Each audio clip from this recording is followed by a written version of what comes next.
everyone, RogueGold here, and today we are going to be fully breaking down the Division 2's new hardcore modifier as part of Year 7 Season 1 Crossroads. Obviously, the focus for everybody this week has been on the new Battle for Brooklyn DLC and the content there, but we can't forget that a new season is kicked off for the base game as well, and that includes a host of new modifiers for us to play around with. This time around, these modifiers are unique for a couple of reasons. One is their connection and baked-in references to the Division 1, and the other is that, compared to the last two seasons' mods, these ones have quite some complexity to them, and I wouldn't blame anybody for not quite grasping everything on first glance. On top of that, I've already been getting tons of questions about what the red, blue, and yellow icons are above enemies' heads, as I do each new season when there's a new hostile modifier. So, today, we're going to be taking the time to go in-depth and explain how this new system works. Hopefully, it is to the level of detail that you may be looking for. We'll get right to it. That said, if you end up enjoying the video and you want to stay tuned to see future guides, builds, whatever it may be on the Division 2 from me moving forward, then I hope you'll consider clicking that subscribe button. We'd love to have you around. Before we dive in, huge shout out and thank you to our channel members for your ongoing support and enabling me to make these videos. But without further ado, let's get to this. Alright, so as per usual, let's go over some of the basics that you need to know about the modifier system. To begin, in order to access modifiers, the menu where you will deal with everything involving the system, you're going to want to go to right here at the top of your inventory. It is in between your specialization and your SHD watch. You click on the brick right here and it takes you in your modifier menu. Here you can read what the overall global modifier is. You can slot in both your active modifiers, your passive ones down here, and then finally it also lets you view what the hostile countermeasures are for this season. So again, anything you need to know involving modifiers can be found within this menu at any time. Additionally, if you did not know, playing with modifiers is not mandatory for any part of the game. You can see down at the bottom that within this menu, you can deactivate and reactivate this entire system at any time, whether or not you want to play with it. It is important to note though that there is a benefit to running these. You do get a 10% Season Pass XP boost when you play with modifiers, and that certainly can come in handy either when you're leveling your Season Pass to 100 or when they introduce these new stretch goals like we saw last season. But yeah, good to know that that's a thing. And then finally, I just wanted to shout out how you can unlock these things, because again, there's a whole list of active mods and passive mods that you need to unlock in order to start using them. The unlocks for all of those things come from your seasonal journey. If I go back to my menu here and go over here to the journey, beginning, I believe, at tier 4, or I guess at 3, you get your first active modifier from the completion of overall Journey Mission 3. And then from 4 onward, they start putting the passive ones, as you can see, as rewards for these individual objectives on the right side. And then they continue doling out the active modifiers as rewards for completing the overall journey mission. So if you want to target farm any individual passive modifiers, you can do so by looking at the reward on the right side. Or if you want one of those active ones, then you do need to go after the entire journey mission.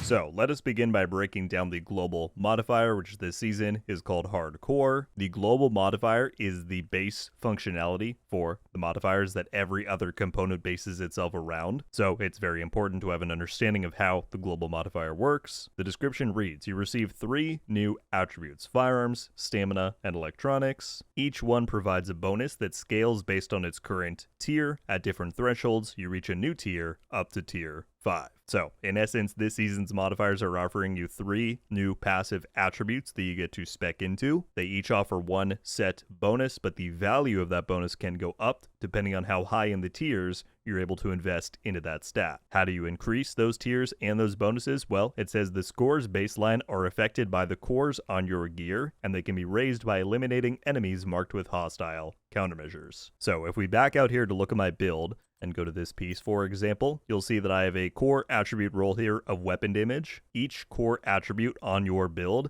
influences how much of that stat you're invested into. So weapon damage correlates to firearms, armor rolls correlate to stamina, and skill tiers correlate to electronics. If we look at my overall build, I have the most amount of weapon damage cores rolled, which means that at a baseline, I'm going to have the highest value of firearms. But then, because this season kind of encourages hybrid builds to get a lot of those tiers, I put together a build where I have Ninja Bike on, as well as a Patrikios holster, which comes with an armor core, but then also you get a skill tier from Brazos by using Ninja Bike. So on this build, I also have 2 armor cores and 2 skill tiers. You may be wondering, well, how can I see where I'm invested into those new stats? Well, if you step into an area where you can see your HUD, like we'll do right here, then off to the left, you'll see that there's a new little rectangle there with 3 different values. So the top red part that says 3, that is your firearm score. The blue one below it with a 2, that's your stamina score, and then finally electronics at the bottom. So again, because I have the most amount invested into weapon damage, that one is at a 3 tier by baseline. I have 2 armor cores, which means my stamina score is at a 2, and then I also have 2 skill tiers, but again, it does specify within the global modifier description that the thresholds are different for each stat, and so I imagine that the electronics one is scaled a little bit differently because you can earn so many skill tiers on a build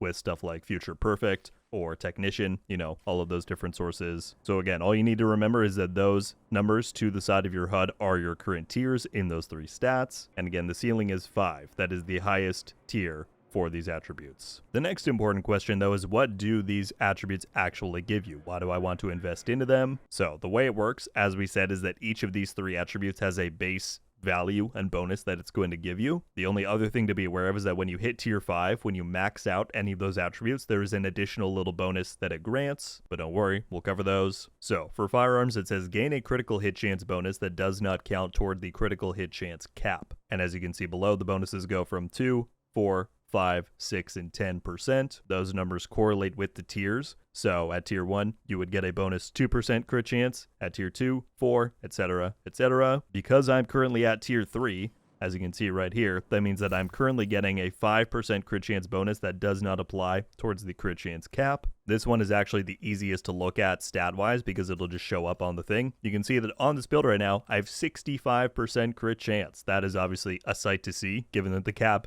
on the right side, as you can see, is normally 60. So the firearm stat specifically is one that a lot of people are interested in speccing into and build crafting with this season. But again, that's just for firearms. Stamina and electronics have their own bonuses. For stamina, it's so that you gain bonus armor for every 300,000 damage you take. Those values are then listed out as 1, 1.5, 2, 2.5, and 3.5%, again for tiers 1 through 5. And then for electronics, it's that every time a skill is used, your other skill's cooldown is reduced. Shields do not trigger this, and those bonuses scale from 7.5, 11.3, 13.8, 16.3, and 22.5%. The only other thing to note, as I mentioned, is that when you're in combat and you're building up these tiers, which don't worry, we'll get to how you do that, but whenever you hit tier 5 in any category, you then get one additional little bonus. You can read it on each one right here, but for firearms, that means that all your ammo is refilled when you hit tier 5. For stamina, it means that all of your armor kits are refilled. And for electronics, it means that all of your skill cooldowns are reset. So that is the overall global modifier, how these new passive attributes are being distributed. Let's now take a look at the other components of the system to really understand how it all works together and how you can take best advantage of it. Taking a look at our active modifiers first, this season is a little bit different because we actually have 5 active modifiers. Normally, there is only a selection of 3. It's a little bit deceptive though, because Target-Rich Environment and Broken Link are 2 distinctly different modifiers, but the other 3, Assault Link, Tech Link, and Security Link, they essentially do the same thing. It's just for whether or not your build is spec'd into damage, armor, or electronics. So if you want to think about it this way, there essentially really are only 3 active modifiers: Broken Link, Target-Rich Environment, and then these 3 all roll into one, again, just depending on what your build is. But let's take a look at Broken Link, as that is kind of the simple version of what some of these other ones do. A common verbiage that you're going to hear in this season's modifiers is freezing attributes. For example, in that first paragraph of this one, it says on activation, freeze all attributes at their current score and multiply the value of each attribute bonus by 2. What that is referring to is the global modifier, which we just went over. So freezing all attributes and multiplying the value of their bonuses. If we look at this right now, again, as we established, I'm at tier 3 in firearms just because of how my build is structured. So if I were to slot in Broken Link here, let's just do that, and then I activate it, that means that all of my attributes are frozen at their current tier, so I would be staying at tier 3 of firearms. However, it also states that the bonuses are multiplied by 2. So instead of just getting the 5% bonus crit chance, I would actually be getting 10 even though I'm only at tier 3 in firearms. But again, that bonus only lasts for the set duration, which it says is 25 seconds, and then that cooldown has a 30-second refresh time. Additionally, it also then says that passive modifier values are multiplied by 2, but again, we'll get into those in a minute. Once the effect ends, all attribute scores go back to their baseline value. So let's show you an example of this. You can see I have the ability to activate Broken Link right now. I'm going to do that.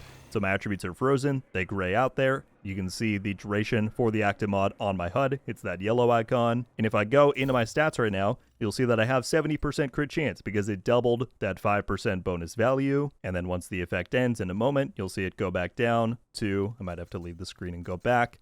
It's now back at 65% crit chance once Broken Link expired. So that is a basic look at how some of these freezing and multiplying values work within the active mods, because again, that's something that they commonly use throughout these. The different links, again, assault, security, and tech get a bit more complicated, but here's the really important part that you need to understand for these active modifiers is that this season is very much structured on a costing and spending economy. By that I mean, just because I'm currently tier 3 in firearms does not mean I'm stuck there. The way that you continue to build up in these tiers is by eliminating enemies that have certain hostile countermeasures on them. And don't worry, we'll have a section covering that coming up. But the idea is you want to build up these tiers as much as possible, and then the different active modifiers allow you to use that ability, and it's more beneficial to use these the higher up you are in the tiers. For example, if I use the assault link right here, it says that my attributes are frozen and the bonuses are multiplied by 4. So for example, if I add all 3 of the attributes, firearm, stamina, and electronics at tier 5, and I use the assault link, they would be frozen, meaning I stay at tier 5 and I'm retaining the highest possible value of each of those bonuses, but it's also then multiplying them by 4. So for firearms, because that's the example we keep looking at, I would get 110% crit chance for the duration of that assault link, and that is really where the power of this season's things come in. It's how can you build up the most of these values possible, and how can you then capitalize on it the best by using your active modifiers. That's essentially what this all comes down to. And again, each of these active mods specify that at the end of their duration, at the bottom it says once the effect ends, all attribute scores go back to their baseline values. The baseline value is what I have right now, 3, 2, and 1. That is what that would go back to any time that I finish using one of my active modifiers. So the active mods are super pivotal this season, but they basically result in being these short bursts of power on top of your overall baseline bonuses. Taking a look then at our passive modifiers this season, they're a bit less pivotal towards the overall experience than we've been accustomed to, I think, the last 2 seasons. This time around, the emphasis is really on those active modifiers. However, these just provide you further little bonuses that you can slot in. Again, you can run 3 of these total, and it does let you cater your build further towards whatever your preferred playstyle is. This season, they're broken down into 2 categories here. We have simple and hybrid, and the 2 different kinds that you're going to find are either ones that give you bonuses for being at the maximum tier in an attribute, so tier 5. For example, extra padding here gives me 5% protection from elites per blue core while I'm at tier 5 in stamina, so I have to hit that threshold in order to unlock this bonus. But then additionally, you have one like safety first tier, which is just that hazard protection is increased by 7.5% for each stamina tier. So if I were to be running both of these right now, we'll equip that one,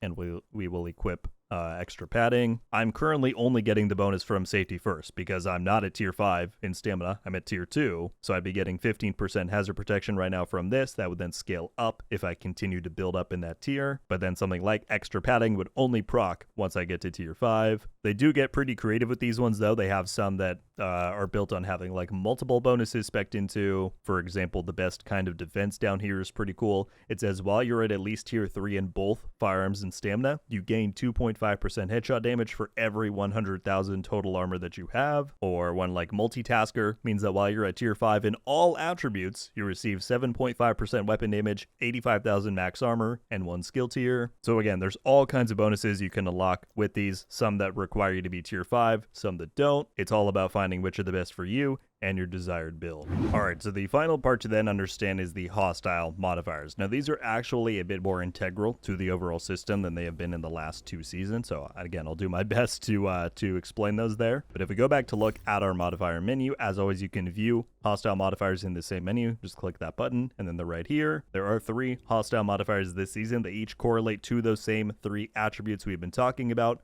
firearms, stamina, and electronics. The reason why these are so important is not only are they buffing up the enemies, but this is the other half of the overall global modifier. If you look at that second paragraph there, it says that your score baseline for those 3 attributes is affected by the cores on your gear, but then you can raise those by eliminating enemies marked with hostile countermeasures. So, enemies that have any of these 3 marks will get the bonuses that it says there. Firearms, they get 15% damage and 20% movement speed. If they have a stamina one, they get overheal, and your critical hit damage is reduced by 35% against them. Same with electronics, they have their own bonus, but you can see at the bottom for each of these, it says eliminating or assisting in eliminating a marked enemy with the firearms mark yields some firearms score. So if we now back out here, these marks that you're seeing above the enemy's heads, the little yellow diamond, the blue circle, those are the hostile countermeasures, right? So the one that has the yellow mark, that means that they have an electronics score on them, an electronics hostile modifier. Same with the blue, he has a stamina one. Unfortunately, there's not any here. If I look around somewhere, they don't have it. But enemies can have multiple, right? You can have one enemy that has all 3 marks on them. There's the blue, the yellow, and then that red one that you're seeing. Those are each of the 3 hostile modifiers. An enemy might have none, they might have 1, they might have 2, they might have all 3, right? And when you kill them, if they do have that modifier on them, your score value of that attribute will then raise. So let's go into combat here, and I'll kind of show you how that works. Let's foam up this one specific guy so that you can see. Currently, my electronics is tier 1, as you can see to the left of my HUD. But when I kill this guy, that bar now raised up, and I'm almost at tier 2. We're going to have to keep killing and get more to spawn. Same with my stamina. You see how it's just over the 2 mark right now? Well, if I kill this guy that has it, if I'm able to, that now raised up to about halfway through the 2 tier. And as we keep killing guys here, we'll spawn more that hopefully have more modifiers. There we go. So if we kill this guy, it's going to raise both our firearms and stamina score, as you see right there. So we're going to kill all of these guys here and see how high in these bars we can get. There was a surprising lack of hostile modifiers there. Let's call the allies and see if we get a few more. All right, here we have some coming out that's one of each 3. And again, as we continue fighting here, you'll see I'm now at tier 4 in both firearms and stamina. We're building up towards that maximum possible of 5. I'm running over to this territory control because I really want to show you what it looks like when you max out one of the tiers. All right, so right there, we maxed out our stamina bar. It now is at tier 5. That is denoted by just having the stamina symbol there. It's that flashing kind of plus icon with the circle. Oh, and here we go. This should max us out on all the rest. All right, we just maxed out in firearms. Let's see if we can get electronics by killing these last 2. There we go. We now are maxed out in all 3 categories. We have that little ring around our screen that showed up denoting that. The last point to really underscore here is what happens when you hit all 3 of those maxes. Of course, we are now getting the highest baseline benefits from the hardcore global modifier. We're getting 10% extra crit chance, 3.5% bonus armor for every 300,000 damage we take, and 22.5% reduced cooldown when we use a skill. But the reason why I mentioned that this is such a cost and spend based season is that the way we really capitalize on these is now by activating our broken link. So when we do this, all of those bonuses are multiplied by 2. So I should now have, what, 80% crit chance? Yep, 80%. We would now have double whatever that top stamina value is. We're getting 7% bonus armor for every 300,000 damage we take. So for that window, which again is shown on my HUD by the yellow, it's almost over. I'm super powerful. And now that it's expired, if I look, I'm back at 3 firearms, 2 stamina, 1 electronics. That's the whole catch here. You have your baseline attribute value set by whatever your build is. You can then further build that up by eliminating enemies with certain modifiers on them, and you cash it all out to get the highest bonus with your active modifier. Well, there you have it, my friends. That is a breakdown for this season's modifier, Hardcore. I really hope this helped out. I know this set of modifiers is a bit complex, and I'm certainly not perfect at explaining all of this stuff. So, if after watching you have any additional questions or confusions about this whole thing, don't hesitate to ask down in the comments below, and I'll do my very best to clear things up. That's all I've got for this one though, folks. Thank you all so much for watching. I'll catch you back soon, but until then, RogueGold out.